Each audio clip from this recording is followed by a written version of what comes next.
बिस्मिल्लाहिर्रहमानिर्रहीम इय्याका नअबुदु व इय्याका नस्तईन. Assalamu alaikum everyone. Welcome back to my channel. I hope you all are good and enjoying good health. In this video, I'm going to solve your practice now 12 of mathematics class 6 chapter number 1, which is LCM, HCF and integer. I'm going to solve practice now 12, which is on your page number 17. So let's start. Okay, so this is your practice now 12 as you can see on screens. It consists of three questions. Question number 1 is, find the lowest common multiple of 24 and 90 using both methods.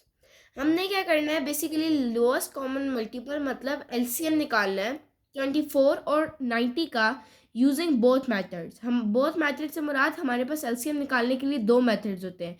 जिस तरह HCF निकालने के लिए हमारे पास दो methods होते हैं, इसी तरह एलसीएम निकालने के लिए भी हमारे पास दो मेथड्स होते हैं. हम उन बोथ मेथड से दोनों का लोएस्ट कॉमन मल्टीपल निकालना है 24 एंड 90 का. So let's start the solution. Okay, so basically हमारे पास इन दोनों नंबर्स का हमने जो है एलसीएम निकालना है. सो मैं आपको दोनों मेथड्स पहले थोड़ा सा एक्सप्लेन कर देती हूँ. मेथड 1 हमारे पास क्या होता है कि जिसके अंदर हमने इसकी भी प्राइम फैक्टराइजेशन करनी होती है और इसकी भी, यानी हमें यहाँ पर इसकी भी प्राइम फैक्टराइजेशन करनी पड़ेगी और यहाँ पर इसकी भी प्राइम फैक्टराइजेशन करनी पड़ेगी. फिर हमारे पास यहाँ पर जो भी इसके फैक्टर्स आएंगे उनमें से हमें कॉमन लेना पड़ेगा और कॉमन के अलावा वाले नंबर्स को भी चूज़ करना पड़ेगा. बेसिकली सेपरेटली जो मेथड से हम इनकी प्राइम फैक्टराइजेशन करके उनमें से कॉमन लेंगे वो हमारे पास मेथड 1 है. मेथड 2 में हमने क्या करना है कि इन दोनों की साथ करनी है. जो हम प्राइम फैक्टराइजेशन करेंगे वो दोनों की साथ करेंगे, यानी यहाँ पर हमें इसमें लेकिन हम एलसीएम निकाल रहे हैं तो यहाँ पर हमें कोई ऐसा नंबर नहीं लिखना कि 1 एट ए टाइम ही डिवाइड करें. फॉर एग्जांपल यहाँ पर अगर ये एक मरतबा हो जाता है कि 2 से चलो ये हो रहा है लेकिन ये भी हो रहा है एट ए टाइम, तो अगर ये नहीं होता तो हम 90 को वैसे ही लिख देंगे. लेकिन अगर ये यहाँ पर केस में हो रहा है तो तब तक करते जाएंगे, लेकिन यहाँ ये अगर स्टॉप हो गया तो हम 90 को वैसे ही लिखते रहेंगे अनटिल एंड अनलेस ये सॉल्व नहीं हो जाता. फिर हम 90 को सॉल्व कर लें तो इसको 1 अगर है ये तो लिखते जाएं. यानी इसमें कोई कॉन्स्ट्रिक्शन नहीं होती कि यहाँ पर आपने वही नंबर लिखना है जो 1 एट ए टाइम ही डिवाइड करे, क्योंकि हमारे पास एचसीएफ में होती है. तो अब सोल्यूशन को हम यहीं से स्टार्ट लेते हैं मेथड 1 से. ओके, सो अभी मैं मेथड 1 सॉल्व करके आप लोगों को बताऊंगी कि किस तरह हमने लेना है, फैक्टर्स बनाना है और किस तरह हमने सॉल्व करना है. तो यहाँ पे मैं लिख देती हूँ मेथड 1. मेथड 1 में क्या करना था हमने कि हमने सेपरेटली 24 और 90 की जो हमने डिवीजन करनी है वो करनी है और उसके बाद हमने उसके जो प्राइम फैक्टर्स बना लेंगे तो उसमें से हम एलसीएम ले लेंगे. सबसे पहले इसमें हम एचसीएफ नहीं ले रहे तो इसलिए हमें कॉमन चीज़ें के अलावा वाली चीज़ें भी लेनी पड़ेंगी. सबसे पहले हम प्राइम फैक्टराइजेशन कर लेते हैं ताकि आपको सही से समझ आ जाए. 2 1 टाइम्स 2 2 टाइम्स 2 6 टाइम्स. अभी हो रहा है 2 से ही, 2 से स्टार्ट लेते हैं 6 एंड देन 3 1 टाइम्स 3. तो ये हमारे पास 24 की प्राइम फैक्टर्स बन गए ये सारे. अब 90 के बनाते हैं. 2 4 8 5 10. अब 2 से डिवाइड नहीं हो रहा तो 3 से करके देख लेते हैं. 3 1 टाइम्स 3 5 टाइम्स, देन 3 से फिर अगेन हो रहा है 3 5 times 15 and 5 1 times. So basically ये मेरे पास इसके फैक्टर्स आके इनको हम लिख लेते हैं. 24 के मेरे पास आ चुके हैं 2 इंटू 2 इंटू 2 देन 3, और 90 के मेरे पास आ चुके हैं 2 इंटू 3 इंटू 3 इंटू 5. अब मैंने क्या करना है, इसमें से एलसीएम लेना है. याद रखिएगा एलसीएम और एचसीएफ में डिफरेंस. एचसीएफ में क्या करना था कि जब मैंने एचसीएफ लेना था तो मैं क्या करूँगी कि एक ये कॉमन आ रहा है मेरे पास और उसके अलावा मेरे पास एक ये चीज़ कॉमन आ रही है, राइट. हम क्या करते हैं, अगर मैंने एचसीएफ लेना होता है इसका तो मैं सिर्फ इन दोनों चीज़ों को मल्टीप्लाई करवाती, यानी 2 इंटू 3 और फिर मेरे पास आंसर आ जाता 6. ये केस था एचसीएफ का. लेकिन अभी मैं क्या कर रही हूँ, अभी मैं एलसीएम ले रही हूँ तो उसके लिए मुझे क्या करना पड़ेगा, एलसीएम के अंदर जो चीज़ हमने कॉमन ली है उसको तो हम लिखेंगे, लेकिन जो रिमेनिंग थिंग्स हैं उनको भी लिखेंगे. अब रिमेनिंग मेरे पास क्या क्या रह गया, इंटू 2 देन 3 इंटू 5. तो ये इन सबको, यानी मैंने 2 इंटू 3 देन ये 3 रहता था यहाँ पर, वो भी हो गया कवर. देन 5 और 2 टाइम्स जो हमारे पास 2 रहता था. अब हम क्या करेंगे, इन सबको मल्टीप्लाई करवा देंगे. 3 2 टाइम्स 6 6 2 टाइम्स 12 एंड देन हम उसको मल्टीप्लाई करवा लेते हैं हम. ओके, सो 2 इंटू 3 हमारे पास आ गया 6, फिर हमारे पास 6 2 टाइम्स हमारे पास होता है 12, मैं डायरेक्ट 12 लिख देती हूँ 12। अब 12 इंटू 2 हम करेंगे और 3 इंटू 5, अगर हम इन सबको करें तो हमारे पास आंसर आता है 360। सो एलसीएम हमारे पास लोएस्ट कॉमन मल्टीपल हमारे पास क्या आ गया 360 आ गया। ओके सो हमारे पास एलसीएम हमारे पास आ चुके हैं 360। हमने क्या किया है, पहले तो हमारे पास जो हमारे पास कॉमन जो मल्टीपल्स थे हमने उनको मल्टीप्लाई करवा दिया, और जो रिमेनिंग हमारे पास हमने कॉमन के अलावा जो हमारे पास बचे थे हमने उनको भी मल्टीप्लाई करवाया, क्योंकि हम एलसीएम ले रहे थे और हम जानते हैं कि एलसीएम के अंदर हमें जो रिमेनिंग होते हैं उनको भी मल्टीपल में शामिल करना होता है। लेकिन अगर एचसीएफ होता है उसके अंदर सिर्फ हमें कॉमन मल्टीपल जो है उसको लेकर सिर्फ कॉमन चीज़ जो है हम उसके साथ मल्टीप्लाई करवाते हैं। सो मेथड 1 ये है। अब हम मेथड 2 से एलसीएम निकालते हैं 24 और 90 का। ओके सो अब मेथड 2 में हमने इन दोनों का एलसीएम लेना होता है 7, तो अब हम इन दोनों का 7 एलसीएम लेते हैं। सबसे पहले 2 से देखें तो 2 से हम स्टार्ट लेते हैं, 1 टाइम्स 2 टाइम्स, 4 टाइम्स 8, 5 टाइम्स 10। अब जो है ये 2 से दोनों एट अ टाइम तो नहीं हो रहे, ये चीज़ हमें पता है, लेकिन 2 से ये नंबर तो हो सकता है, तो हम इसे 2 से करके देख लेते हैं। तो 6 टाइम्स 12 हो गया, और ये तो वैसे ही आ जाएगा। अगर ये नहीं हो रहा तो आपको क्या करना है, वैसे ही इसको लिख देना है, क्योंकि हम एलसीएम ले रहे हैं और एलसीएम में ऐसी कोई कॉन्स्ट्रक्शन नहीं है। फिर अगेन ये 2 से हो रहा है, और अगेन 45। अब ये 3 से दोनों डिवाइड हो रहे हैं, 3 1 टाइम्स, क्योंकि अभी 2 से तो मजीद दोनों नहीं हो सकते, तो 3 पे हम चले गए 15। देन अब हमारे पास 5 से ही हो रहे हैं, और देन अगेन 3 से। एलसीएम में हमें क्या करना होता है, यहाँ पर हमारे पास जो रिमेजर है वो 1 ही रहना चाहिए, तो इसीलिए हम इसमें किसी भी नंबर से यहाँ पर डिवाइड कर देते हैं। लाजमी नहीं होता कि यहाँ जो नंबर हो वो एट अ टाइम इन दोनों से डिवाइड हो। अब हम क्या करेंगे, इन सबको आपस में मल्टीप्लाई करवा देंगे। सो हमारे पास आता है 2 इंटू 2 हो गया हमारे पास 4, इंटू 2 हमारे पास हो गया 8, इंटू 3 हमारे पास हो गया 24। अब 24 को 5 से करेंगे, देन हम 3 से करते हैं, तो हमारे पास आंसर वही आ रहा है विच इज़ 360। मैंने क्या किया, इन सबको आपस में मल्टीप्लाई कर दिया है, इसको इसके साथ, इसको इसके साथ, इसको, क्योंकि इसके फैक्टर्स है ना, तो क्या मतलब ये कि अगर हम इन सबको मल्टीप्लाई कराएंगे तो हमारे पास इसका एलसीएम आ जाएगा। तो मैंने जब इस सबको मल्टीप्लाई करवाया तो मेरे पास आंसर आ रहा है 360 विच इज़ दी एलसीएम, क्योंकि हमने इस मेथड के अंदर अभी एलसीएम लिया है।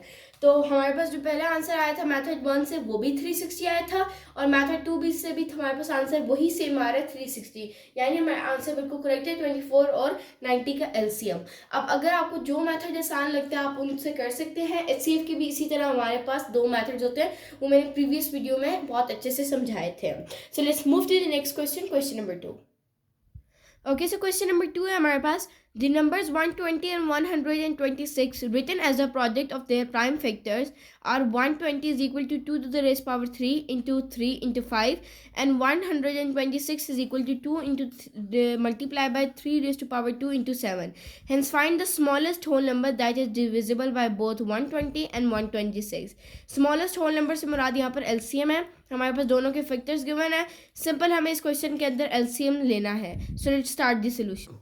ओके सो ये हमारे पास नंबर्स गिवन थे 120 एंड 126। ये हमें यहाँ पर सिर्फ फैक्टर्स गिवन है, उससे कहा है स्मॉलेस्ट होल नंबर निकालना है, यानी एलसीएम। एलसीएम हमारे पास लीस्ट कॉमन मल्टीपल होता है। तो अब हम क्या करेंगे, इन दोनों के अंदर जो हमारे पास कॉमन है उनको हम निकालेंगे, और कॉमन के अलावा वाले नंबर्स को भी। सो पहले तो हम इसे पावर्स के अलग फॉर्म में लिख लेते हैं। 2 हमारे पास 3 टाइम्स है, ताकि हम इनके अंदर कॉमन ले सकें, और उसके बाद नीचे 126 को लिख लेते हैं इंटू 7। अब हम क्या करेंगे, इसके अंदर जो हमारे पास कॉमन है सबसे पहले तो हम उन्हें ले लेते हैं। तो हमारे पास 2 यहाँ पर कॉमन है, देन हमारे पास 3 कॉमन है, एंड दैट्स ऑल। तो अब हमारे पास जो कॉमन चीज़ें पहले तो हम उन्हें लिख लेते हैं। अब चूँकि हम एलसीएम ले रहे हैं तो इसलिए हम क्या करेंगे, जो हमारे पास कॉमन के अलावा नंबर्स हैं उनसे भी हम इसे ज़रूर मल्टीप्लाई करवाएंगे।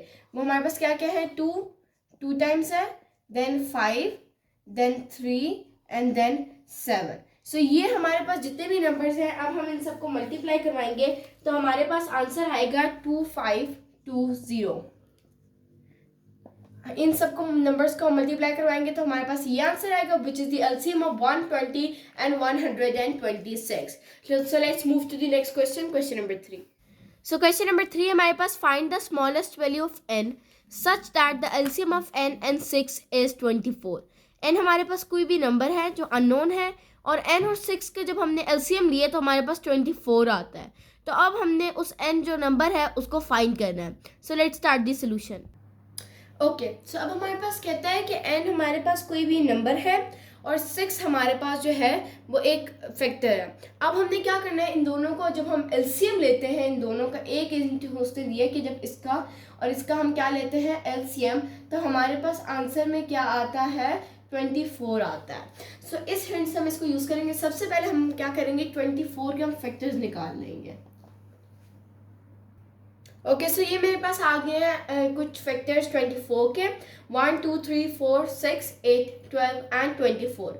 अब मैं क्या करूँगी, एक एक नंबर के साथ जब मैं 6 का एलसीएम लेना शुरू करूँगी. कैसे, सबसे पहले मैं क्या करती हूँ एलसीएम लेती हूँ ऑफ 1 का, तो वही आंसर आने वाला है 6, तो हम 2 से शुरू कर लेते हैं 2 एंड 6 का.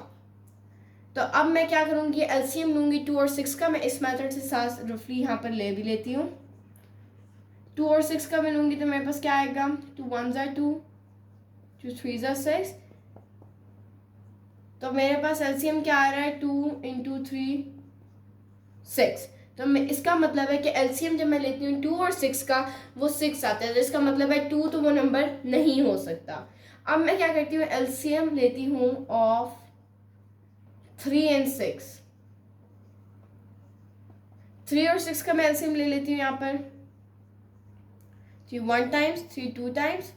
अगेन मेरे पास वही नंबर आ गया है 3 × 2 = 6. सो ये भी गलत है क्योंकि हमें तो ऑब्टेन नंबर जो हमें चाहिए वो हमारे पास 24 है. ओके सो अब मैंने क्या करना है एलसीएम इन दोनों का हमने ले लिया, ना इससे हुआ ना इससे हुआ. अब हम 4 और 6 का ले लेते हैं एलसीएम. सो अब हम 4 और 6 का लेंगे 2 2 times 4 2 3 times 6 2 1 times and then 3 1 times आ जाएगा. सो अब हमने इन दोनों को मल्टीप्लाई करवा दिया तो हमारे पास क्या आ रहा है 2 2 टाइम्स 4 एंड 4 3 टाइम्स हमारे पास 12 आता है. 24 अभी भी ऑब्टेन नहीं हो रहा. अब हम 6 से देख लेते हैं, 6 का एलसीएम निकाल रहे हैं.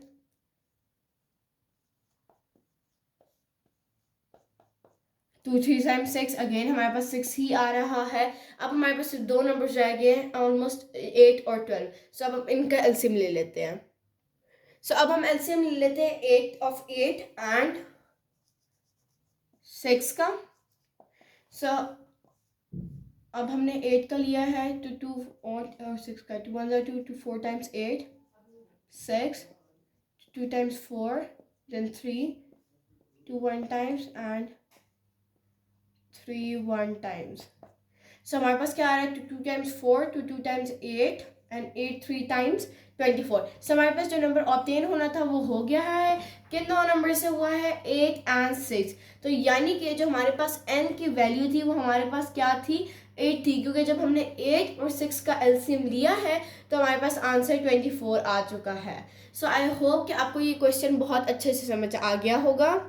इस पूरी एक्सरसाइज के अंदर सिर्फ 3 क्वेश्चंस थे जो हमने सॉल्व करनी है.